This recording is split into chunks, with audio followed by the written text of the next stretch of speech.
winning the war, since we have seen already some killings of the abductors and, of course, the rescue of some children and the teachers? I think it's for us to recognize that Nigeria is in very perilous times, very difficult times. And it seems from all indications that the government is overwhelmed by the challenges of insecurity, criminalities, and indeed other matters for which the nation has been grappling with in very recent times. So I think that generally it's for us to look at the performance of this government since it came into power, the promises it's made to the people, and then to then be able to conclude that we are in more or less a failed state. And the reason I say so is because the essence of uh, governance is to secure the lives and property of the people. It's clearly stated in Section 14 of the Constitution that the primary purpose, the main reason why government is in existence, is the security and welfare of the citizens. And so once you're unable to guarantee the sanctity of life, once you are unable to guarantee protection of property, the government is already having challenges. Then you then look at the issue of welfare. You talk about education, you talk about electricity, you talk about inflation in terms of food, you talk about transportation, the danger in commuting from one portion of the country to the other. You talk about healthcare, the capacity of hospitals, especially the public hospitals, to take care of the needs of the citizens. So you see that there seems to be a conclusion across board that nothing is working. And I appreciate the frustration of Nigerians with this particular government against the backdrop of the promises that the government made to us through the manifesto of the All Progressive Congress in 2015 when it was canvassing for votes from the people of Nigeria. So when you relate that to what is happening in the schools in Kebbi, in Kaduna, and indeed virtually all parts of the northern and north central, it will seem that the government has lost the war against insecurity from all indications. Ebun, you talk about some of the promises that the president and his party made in pre-2015, coming into power during the campaign and all of that. One of those key promises was to ensure that they have a discussion on what true federalism is and work towards attaining that for Nigeria. Just yesterday, the president, was quoted as saying that people talking restructuring don't know what they are talking about. Is that a failed promise on the part of the president as well? With due respect to Mr. President, that statement, if it is not recanted or denied or clarified before the end of the day, it's a reason for him to resign.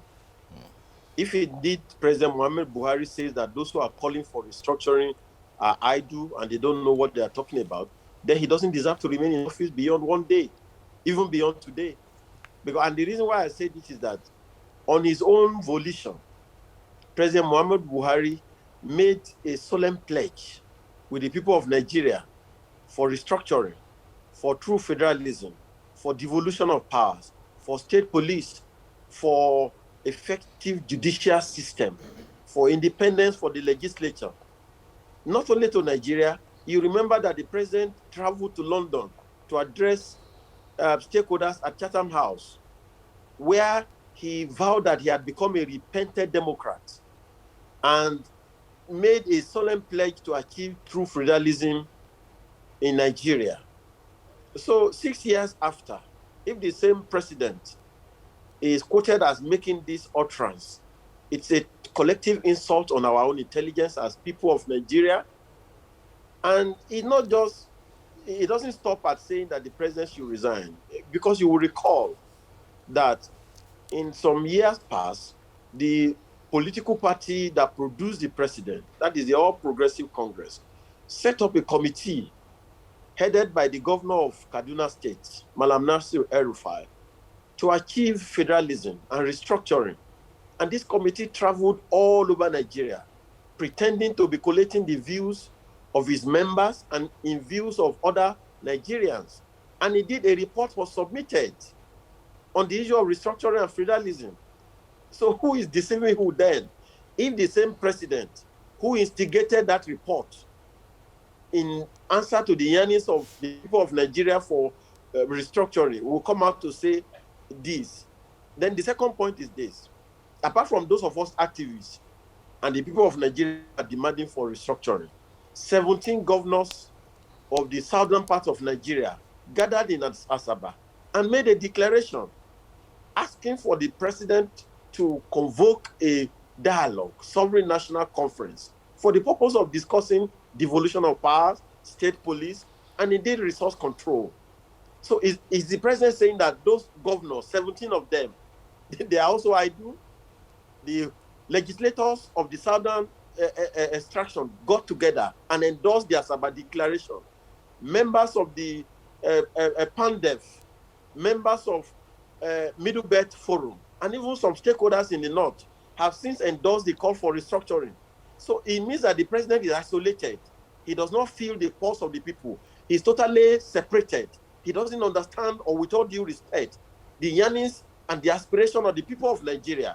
So if you ask me, when I have analyzed this now, you can make your conclusion as to who is idle and who is not serious. Between the 17 governors, between the people of Nigeria, and the person who is our leader. Ebun, if the president, for instance, feigns ignorance of what restructuring is, which simply is what his statement yesterday seems to suggest, what about his party itself? Are they also unaware of what the tenet of restructuring is? I want to quote directly the article of the party's constitution, the APC constitution of 2014, which in its aims and objectives section clearly states to promote true federalism in the Federal Republic of Nigeria. Also, paragraph 3 of its new Nigeria APC manifesto clearly states to implement efficient public financial management strategies and ensure true federalism, as well as restructure governance in a way that kickstarts our political economy so that we begin to walk the path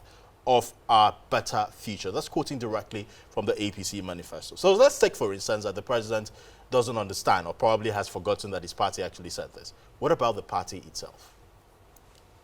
Thank you.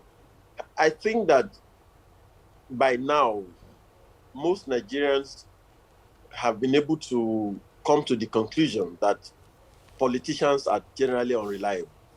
And not just All Progressive Congress.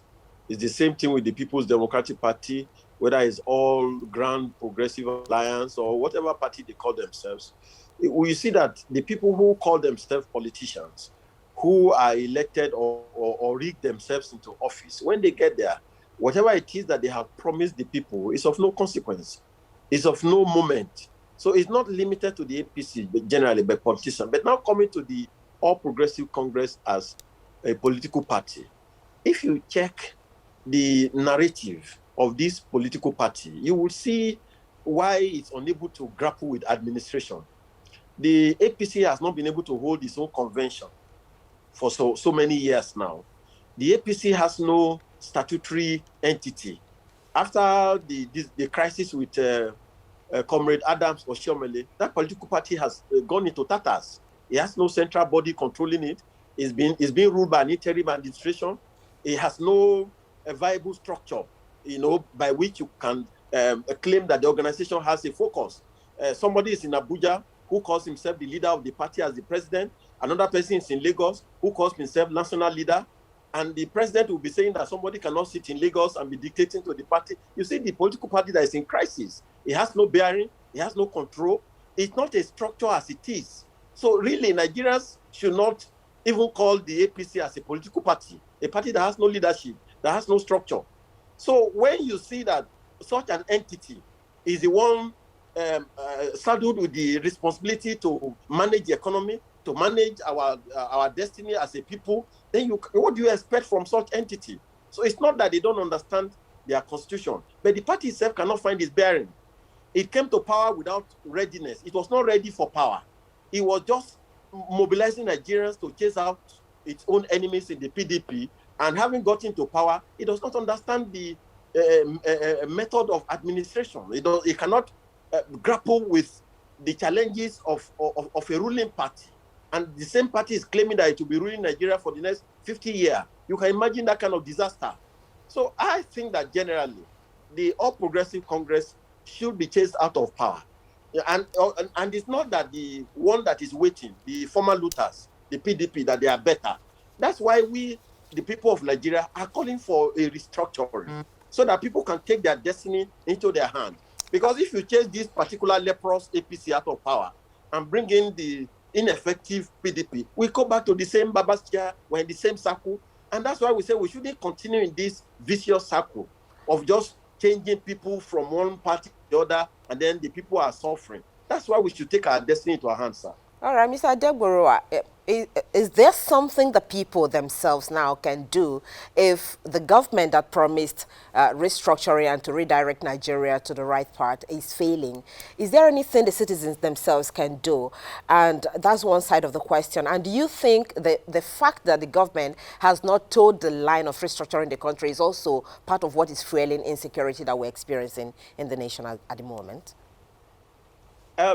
On the first leg of your question, ma'am, is that we urge the people of Nigeria to examine the Constitution and see in Section 14 where it is said that sovereignty, power, dominion belong to the people of Nigeria through whom the government derives its authority.